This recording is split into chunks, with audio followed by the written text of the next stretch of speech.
प्रश्न है A B C D तथा ई वितत समानुपात में है, तो ए बटा ई किसके तुल्य है?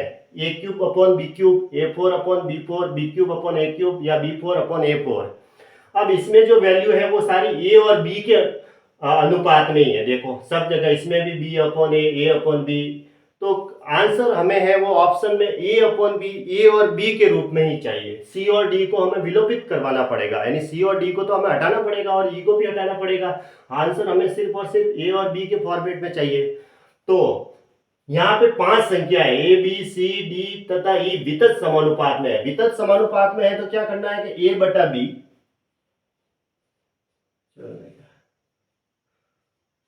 ए बटा बी है ना, इन दोनों का अनुपात बराबर बी बटा सी, फिर इन दोनों का अनुपात बराबर फिर इन दोनों का अनुपात सी बटा डी बराबर फिर इन दोनों का अनुपात डी अपॉन ई।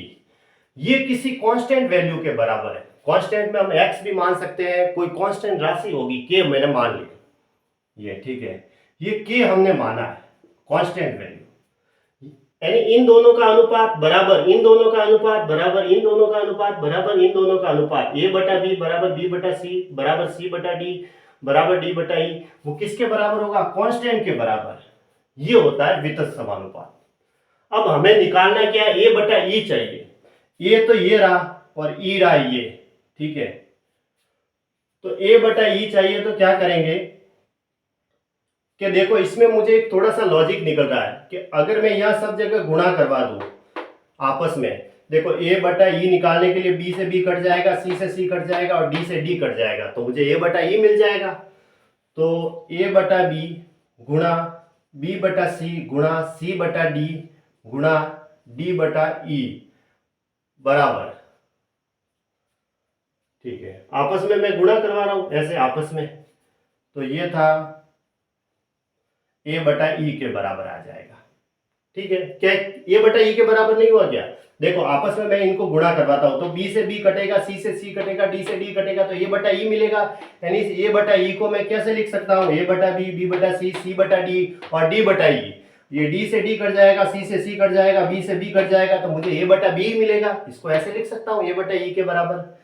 अब देखो ए बटा बी की वैल्यू क्या हमने मानी? ये भी के के बराबर है, ये भी के के बराबर है, ये भी के के बराबर है और ये भी के के बराबर है। तो मैं वैल्यू पुट कर देता हूं, ए बटा बी की वैल्यू के गुणा बी बटा सी की वैल्यू की भी के गुणा सी बटा डी की वैल्यू के है ना, के है, और डी बटा ई की वैल्यू की भी के है। तो हमें तो चाहिए ए बटा ई। अब देखो के दो के, देखो के की पावर 1, के की पावर 2, के की 1 1 1 1, मतलब इन सब में घात 1 होती है। के की पावर 1, के की पावर 1 गुणा में के की पावर 1 गुणा के की पावर 1। एक्स गुणा एक्स को क्या लिखते हैं हम? एक्स स्क्वायर लिखते हैं, 2 बार है तो। उसी तरह कितनी बार है के? 4 बार है, तो के की पावर 4 लिखेंगे, ये बटा ई। अब हमें आंसर चाहिए ए और बी के फॉर्मेट में, सी डी ई के फॉर्मेट में नहीं चाहिए। ए बटा ई की वैल्यू बतानी है। तो अब देखो कि के जो है वो किसके बराबर है? ए बटा बी के बराबर भी है। अगर बी और सी के फॉर्मेट में चाहिए तो हम के की वैल्यू बी बटा सी लिख देते हैं, या फिर सी और डी के फॉर्मेट में चाहिए होता तो सी बटा डी के की वैल्यू लिखते हैं। लेकिन आंसर हमें ऑप्शन में ए और बी के फॉर्मेट में चाहिए, इसलिए के की वैल्यू ए बटा बी लिखेंगे, है ना। ए बटा बी की पावर 4 बराबर ए बटा ई, ये आया। तो ए की पावर देखो, ए की पावर 4 तो ए की पावर 4 अपॉन बी की पावर 4 करेंगे तो बी की पावर 4 हो जाएगा, और आंसर क्या आ जाएगा? ए बटा ई, यानी ये इसका आंसर हो जाएगा। ए की पावर 4 अपॉन बी की पावर 4। कौन सा ऑप्शन सही है?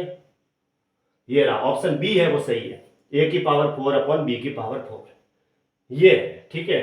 अगर बी सी में देते तो फिर बी सी की वैल्यू हम के की वैल्यू बी और सी के, इसमें जो हम के की वैल्यू है वो बी बटा सी रखते हैं। लेकिन हमें आंसर ए और बी के फॉर्मेट में चाहिए थे, इसलिए के की वैल्यू मैंने यहां से रखी। ए बटा बी है के बराबर, ए बटा बी की पावर 4 रखेंगे तो ए की पावर 4 अपॉन बी की पावर 4 है वो ए बटा ई के बराबर हो जाएगा। तो ऑप्शन बी सही है इसका।